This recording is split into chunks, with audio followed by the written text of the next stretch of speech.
Welcome to Nubia News, the world through your queen's eyes. Burkina Faso, the land of the uprighteous man. Last week, the security forces of President Ibrahim Traoré have declined an offer worth $8 million to overthrow Ibrahim Traoré and destabilize Burkina Faso. Please watch this. Burkina Faso has made headlines again, and this time, it's a story of money, manipulation, and a daring attempt to destabilize a country. In the last few days, a plot to overthrow the government, involving a massive bribe of 5 billion CFA francs, roughly $8.5 million, has been exposed.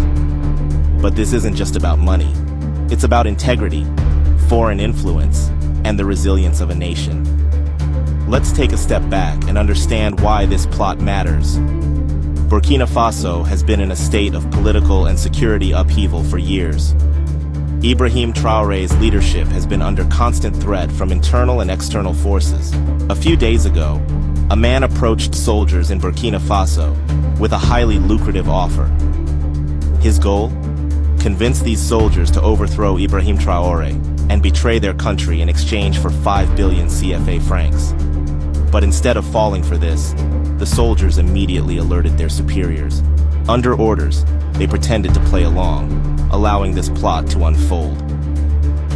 Then, on November 8th, the man delivered several suitcases filled with cash, fully believing he was about to trigger a major political shakeup. Imagine the scene, suitcases brimming with cash, handed over in a covert deal. But as the handover occurred, he realized, too late, that he'd fallen into a trap. The Burkinabe forces were ready, and the money has now been seized and returned to the treasury. They're investigating to trace the origin of these funds. Does this sound like a movie plot to you? So you have to see, when we talk about being left alone, is because only when we are left alone, we can develop, we can build things. Then we stand a chance to recover and climb back on our throne. So see what our brothers have been able to achieve in the Sahel. They have decolonized their homeland of 500 years of occupation. Our fathers didn't see it, our grandfathers didn't see it, our great-grandfathers didn't see it. In a year and a half, these kings of the Sahel, Ibrahim Traoré, Tiani of Niger, and Goïta of Mali. So our children, look at the remarkable job your brothers are doing in the Sahel. All right, your brothers are fighting over there with one hand, and with the other hand, they are restoring order. With one hand alone, they were able to successfully decolonize their homeland. They got rid of the French military base. They got rid of the French language as official language. They got rid of the French imposed currency. They got rid of the French media. And on the other hand, they're developing. Burkina Faso has welcomed major industry. We are now going to have our very first nuclear plant on the continent. Since we have uranium, it only makes sense that we have our own nuclear plant so that we could we can lead up our continent with our own resources. They are now economically free. They sanctioned Mali and Niger and Burkina Faso thinking it was going to cripple them, but they fought for their freedom, their true independence, as a result of which, in a year and a half, Mali has paid off its international debt. Mali in Africa become the first African country to be debt-free. Hey, Mali paid off all their debt in one go a couple of days ago, and this has sent a shockwave all around the world, especially through the African continent. First and foremost, please join me in congratulating the Mali government, the Malians, for becoming the first African country to be debt-free. Please, now, why some of you might be angry, or why some of you might want to argue that, well, anyway, the Mali's debt was not that huge anyway. But trust me, it is huge compared to their population, and they paid it off.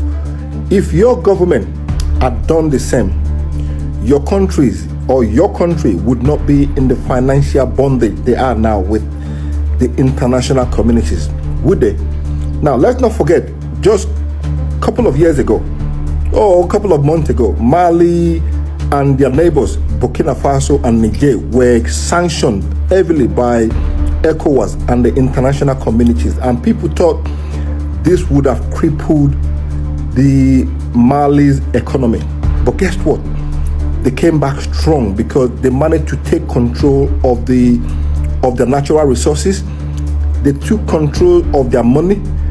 All the billions that have been embezzled or stolen from them in wealth, in natural resources by their colonial criminals.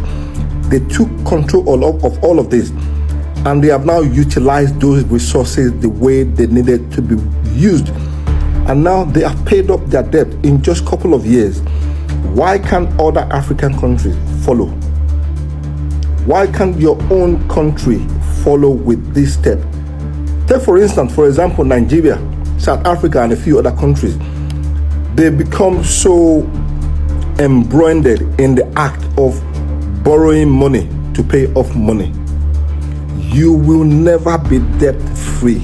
You will be stuck in that debt forever. And the colonial masters, on the other hand, they're happy to be around for as long as they can. As long as they can get their hand on your natural resources, they are good. Please congratulate Mali for me. It is not easy to pay off international debt in one go. It is not easy. So what do you have to say? What do you have to say? And the final question is, how is your country doing? Let me know in the comment section. That's what sanction does to you. It gives you the opportunity. They tell the people, we're going to cut off this, cut off that. That's a way for you to be left alone. Even Russia made more money under their so-called sanctions. So seeing it an opportunity, because the creator in this time, in this era, is turning everything that was meant to be a weapon against you into your biggest breakthrough ever. In 1 year and a half of fighting, Mali is now debt-free. What does it mean? They don't owe anybody anything. They don't need to bow to anybody or soft speak to anybody.